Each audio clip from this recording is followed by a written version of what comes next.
Oke, adik kami kelas 7 SMP. Hari ini kita akan belajar matematika, yaitu tentang pengolahan data. Ya, jadi ini teorinya akan abang sampaikan kepada adik-adik. Nanti dikerjakan empatinya, kuisnya, sehingga belajar pada hari ini bisa bermanfaat dengan baik. Ya, oke. Pada pengolahan data kita akan mempelajari tentang bagaimana membuat tabel, membuat histogram, membuat diagram, dan membuat piktogram. Oke. Yang pertama, coba kita lihat ada data siswa. Nilainya itu adalah 4, 4, 5, 6, 7, 8, dan 9. Nah, sekarang coba bagaimana caranya ini kita ubah ke dalam bentuk tabel. Maka caranya nilai-nilai itu kan ada nilai 4, nilai 5, nilai 6, nilai 7, nilai 8, nilai 9. 4, 5, 6, 7, 8, 9. Nah, kalau dikatakan frekuensinya itu sama dengan jumlah nilainya. Coba diperhatikan nilai 4 itu berapa orang nih?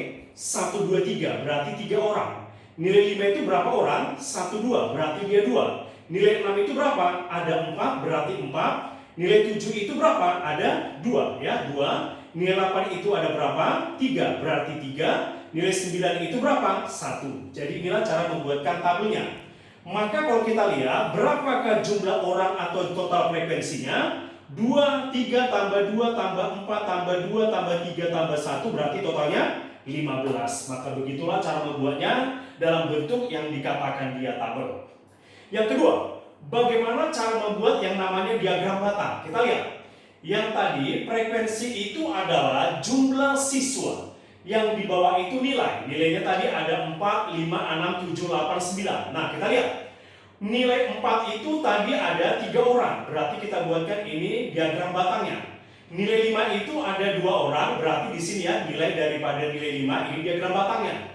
Nilai 6 itu ada dia 4 orang, berarti ini diagram batangnya. Nilai 7 itu ada dia 2 orang, berarti diagram batangnya seperti ini.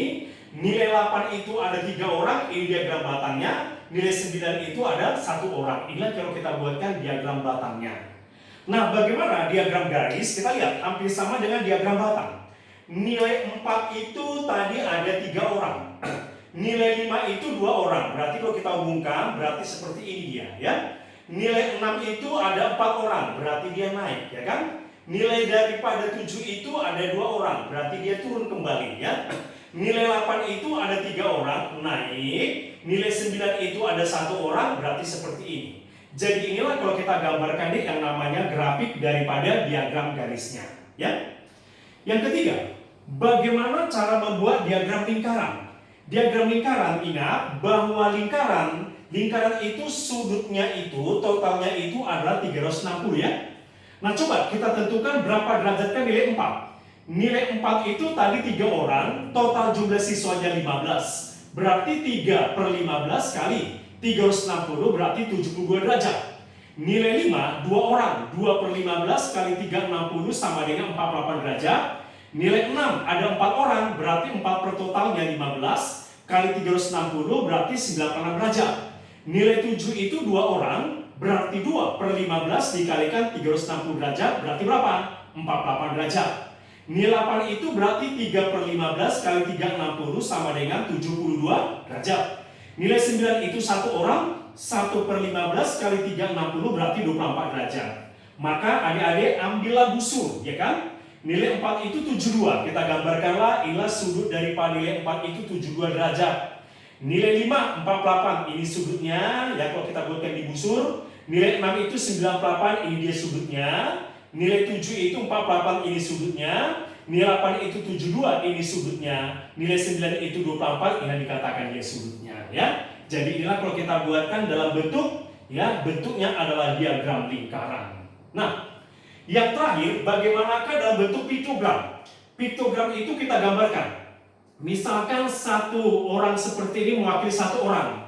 Nilai 4 itu tadi ada 3 orang, berarti kita buatkan dia 3.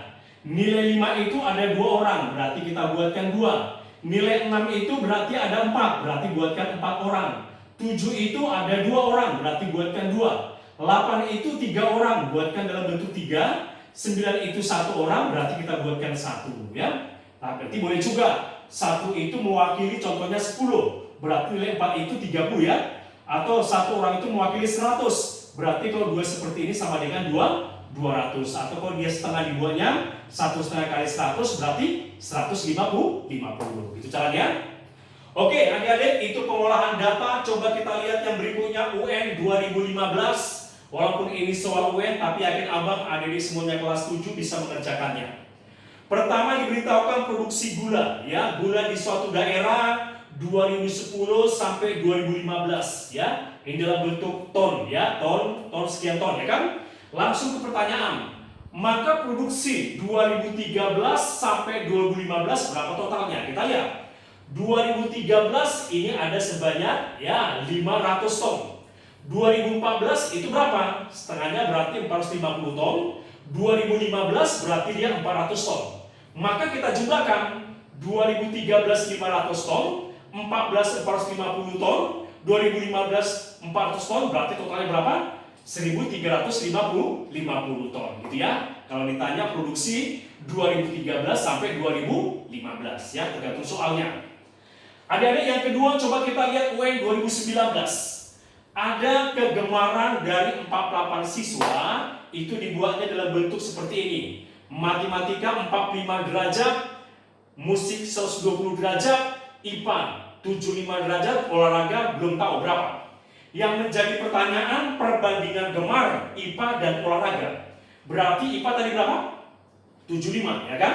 Sementara olahraga satu lingkaran ini kan 360. Maka berapakah sudut olahraga ini? 360 kurangkan, ini tambahkan semua ya. 75 tambah 45 tambah 240 itu 240 kan?